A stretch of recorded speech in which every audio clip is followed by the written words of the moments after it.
Halo, Assalamualaikum warahmatullahi wabarakatuh.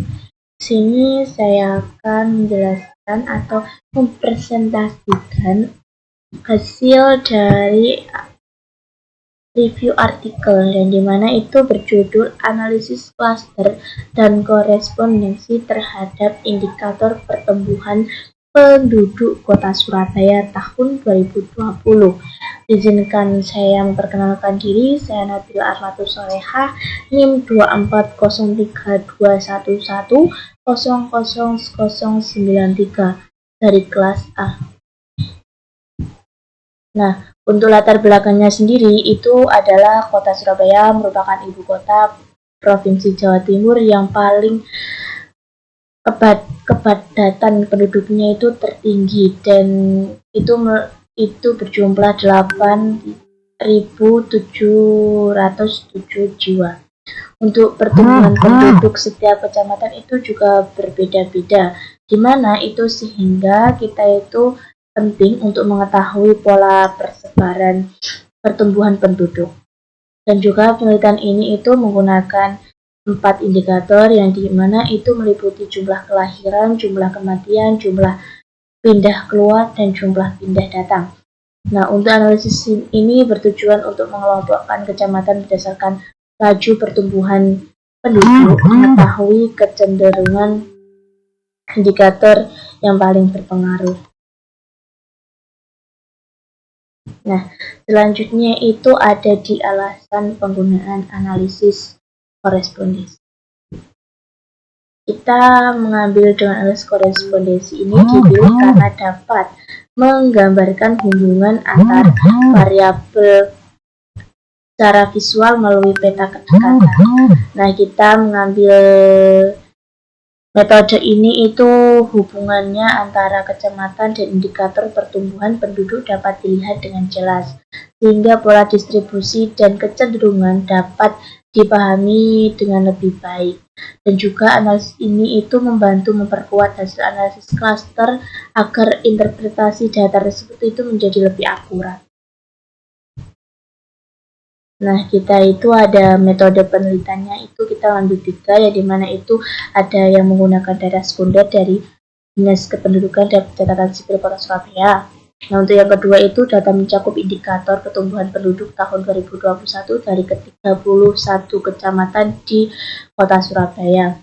Nah, untuk yang ketiga itu melakukan uji independensi dengan G-Square.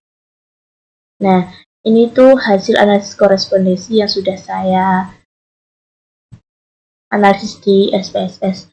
Nah, untuk raw profilnya ini kita lihat dari distribusi setiap baris dan juga terhadap kolom.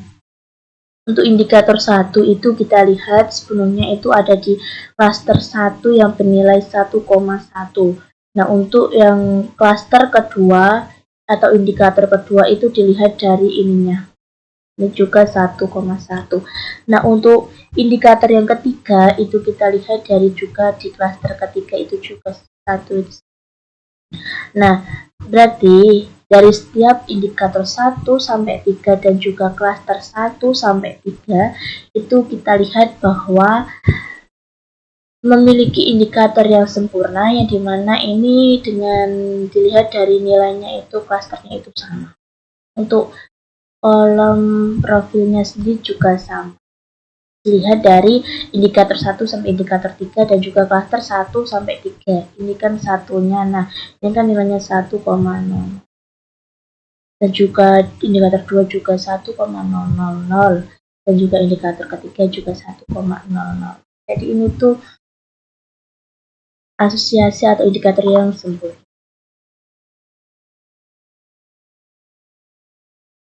Nah, kita lihat dari summary tabelnya atau summary-nya. Kita lihat di G-Square-nya. Nah, G-Square-nya ini bernilai 3,0838,00 dengan signifikan 0,00. Hubungan ini itu antara indikator dengan klaster itu signifikannya itu secara statistik. Untuk overall poinnya sendiri, kita lihat dari indikator 1 sampai 3 dan juga klaster 1 juga sampai 3.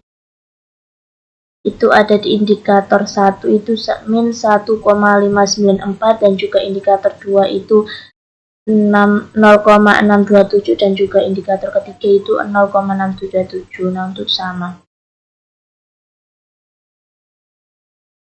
Kita lihat di overall column points.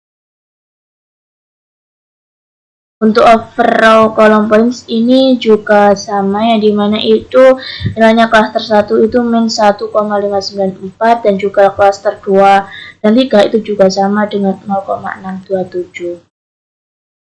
Jadi hasil analisis korespondensi dari row and column point symmetrical normalization itu antara indikator 1 ini berada jauh dari indikator jauh dari sisi kiri, di mana ini itu tempatnya itu paling berbeda antara indikator 2 dan indikator 3.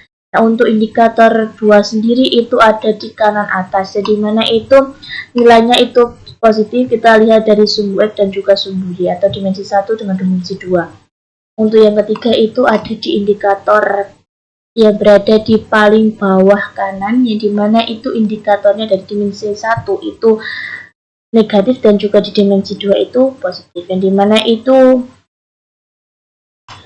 dimensi 3 dan juga dimensi 2 itu saling berlawanan gitu. Nah, kita itu lihat dari review artikelnya sendiri itu ada di kelebihan dan kekurangannya. Untuk kelebihannya sendiri itu ada 2, yang dimana artikel ini itu menggunakan data resmi dari Dinas Kependudukan dan Pencatatan Sipil, sehingga itu hasilnya itu dapat dipercaya. Nah, untuk yang kedua itu ada mengombinasikan analisis cluster dan analisis korespondensi sehingga hasil lebih kuat dan saling mendukung. Untuk kekurangannya sendiri di artikel ini itu ada 2, ya dimana yang pertama itu ada data yang digunakan hanya mencakup 1 tahun 2020 sehingga belum mencerminkan tren jangka panjang.